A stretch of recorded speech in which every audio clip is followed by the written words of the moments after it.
Antes de mais nada, eu queria dizer que não é o mundo físico quem determina o que acontece no mundo espiritual. É o contrário.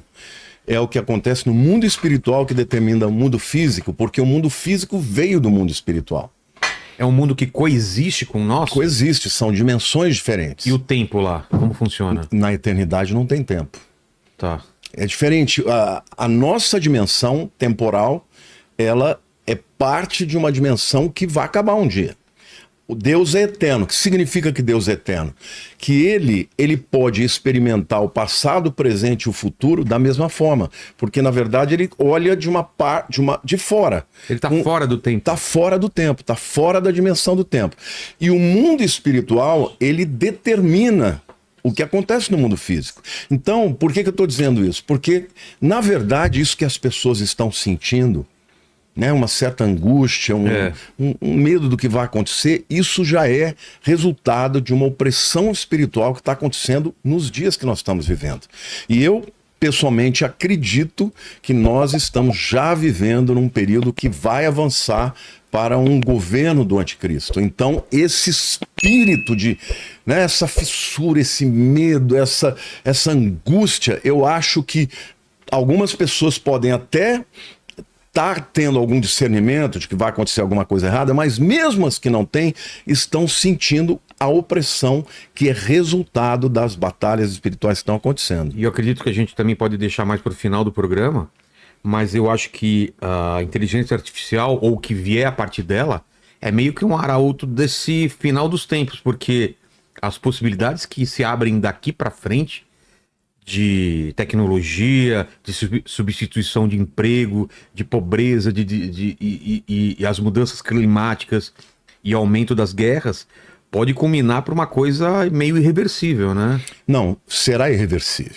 A tua pergunta eu acho que é interessantíssima. Você recebe muita gente aqui, você fica muito antenado, né? De astronomia. Mas você sabe que tem um escritor chamado Alvin Toffler, não sei se você já ouviu falar, esse cara é um dos maiores escritores do mundo, ele é um sociólogo. Ele escreveu um livro que eu li há 30 anos atrás, chamado A Terceira Onda. Sim. Espetacular esse livro. O que ele dizia? Ele dizia que a primeira onda da humanidade era quando a humanidade ela vivia da agricultura. Ela saiu de caçador e coletor para agricultura. Ele está falando já da história mais... Se fixa em um lugar, começam a aparecer vilas, cidades e o agrupamento de pessoas. Só que o que ele diz? Que as relações entre pessoas dependem das relações comerciais. Então, quando a humanidade começou a se fixar, porque antes eram nômades, né? E ficavam andando, procura de alimento, de comida, de animais e tal. Quando eles se fixaram, começaram a criar as cidades, as vilarejos e tal. Mas, naquele tempo, ele disse que as famílias, elas não eram nucleares. Morava pai, mãe, tio, primo, avô. Era meio que amontoado? Tudo. Amontoado. Então, o mundo... Eram os clãs. Olha lá. Terceiro. É o autor de Choque do Futuro, que é outro livro fantástico também. O industrialismo e o nascimento de uma nova civilização. Então, primeira onda, agricultura. Agricultura. A industrialização é a segunda onda. E com a industrialização, houve uma mudança no mundo. Pô, total. O que ele, na verdade, afirma é que quando você muda de uma onda para outra, você muda o mundo enquanto... Toda a estrutura do mundo, o funcionamento do mundo. E nós estamos vivendo numa guinada também, numa virada. Eu vou falar um pouquinho mais para frente sobre isso. Já está na terceira onda ou ela vai vir? Não, nós já estamos indo para a quarta onda. Qual é a terceira onda? A segunda onda é a da industrialização. Sim. O que aconteceu com a industrialização? As pessoas saíram dos campos e foram para as cidades. E o que determinou isso? Determinou que você não tem, por exemplo, na cidade, lugar para pôr toda a família. E aí nasceram as famílias nucleares, que mudou o conceito de família. E o que é a família nuclear? Pai, mãe e filhos. Sei. Isso é mais ou menos que nós estamos vivendo isso. Só que ele, quando escreveu isso, ele disse que no futuro, essas famílias elas mudariam da forma como elas seriam famílias. Aí ele começou a falar de divórcio, que aí é um camarada que tem filhos, mas casa com uma mulher que tem filhos, aí junta e aí depois ele fala pais solteiros, mães solteiras. Aí, exatamente, aí ele fala também dos casamentos de pessoas do mesmo sexo. Sim. Ele previu tudo isso acontecer. A terceira onda que ele prediz é a onda da tecnologia. Então é a onda que viu nascer o quê? Da internet. O computador, a internet, que também mudou a nossa. Totalmente. E a gente pegou isso. Você é mais jovem que eu, mas, poxa vida, eu vi o nascimento do celular. Eu tive o primeiro computadorzinho que eu ficava lá tentando programar para dar aqueles comandos e tal. Eu me lembro que a primeira vez que me falaram de internet, eu falava, como assim? Tipo, o fax já era estranho antes. Já era né? estranho. Passa uma imagem aqui, ela sai em outro lugar. E a internet... Mas o telefone, eu falava, telefone sem fio? Como assim? Como é que vai transmitir? É muito E quando falaram de internet, quer dizer, a tecnologia também mudou a vida das pessoas. Claro. Não é? Agora, é importante, quando você olha para a Bíblia, a gente saber discernir isso.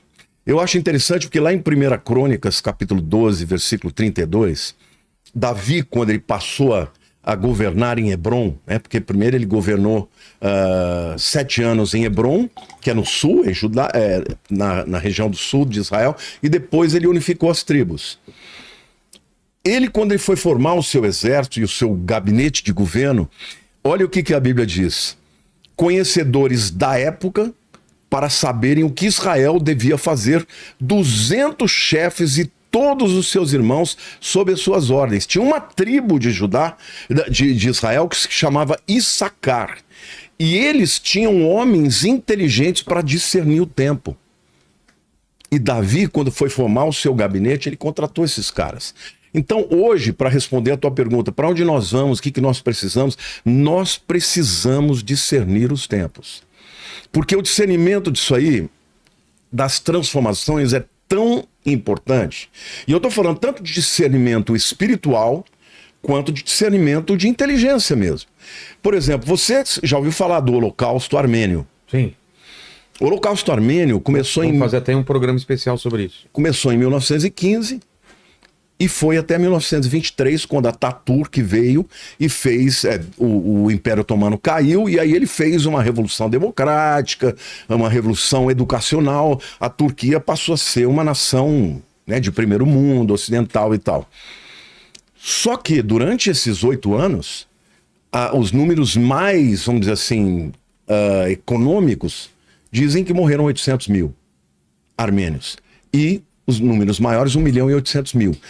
Os turcos, durante a Primeira Guerra Mundial, eles acabaram com a Armênia. Agora, por que é importante você discernir o tempo? Porque naquela época, os armênios que eram cristãos, muito crentes, um dia um profeta falou, olha, nós precisamos ir embora, porque a Armênia vai ser invadida pela Turquia e vai acabar com a nação. Muita gente não creu nisso. Mas os que creram e fugiram com as suas famílias foram salvos. Dentre esses, tem a família Shakarian, que depois, um desses descendentes do Shakarian é o Demo Shakarian, que é o fundador da DONEP. Já ouviu falar da DONEP? Não. Associação dos Homens de Negócio do Evangelho Pleno. Esse camarada impactou o mundo com evangelização para empresários e daí por diante. Mas ele conta no livro dele, O Povo Mais Feliz da Terra, que foi por causa do discernimento de um profeta e o discernimento daqueles que ouviram a profecia e decidiram abandonar tudo e ir embora, que a Armênia subsistiu. Porque primeiro eles mataram os homens, depois violentavam as mulheres e daí por diante, e praticamente a Armênia foi dizimada por conta dos turcos, né, que invadiram durante o período da Primeira Guerra Mundial. Então, a Bíblia fala sobre a importância de você discernir o tempo. E hoje nós estamos vivendo esse tempo também. E tem tanta gente, parece que avoada, que não está percebendo. Tem gente que quer negacionismo, não está percebendo que as coisas vão acontecer.